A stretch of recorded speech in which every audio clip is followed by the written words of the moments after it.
Hey guys, what's up? In a short tutorial video, I will show you a simple trick how you can convert your HTML codes into PDF files really quickly using an online tool free of charge. So let's get started. So the online tool you may use for that is called so.pdf. So head over to so.pdf.com to use that method. And here on their homepage, click on online tools at the top.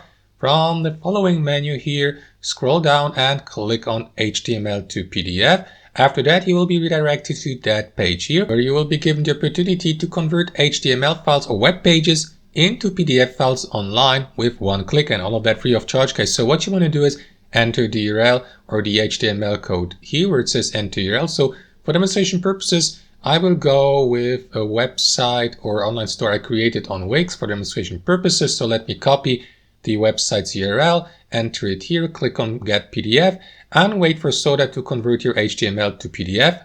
That may or may not take a moment. And after a moment, you will be given access to your downloadable PDF file, which was previously your website or HTML code. So that's basically it, guys. As you can see, super simple. Thanks for watching and have a fantastic day.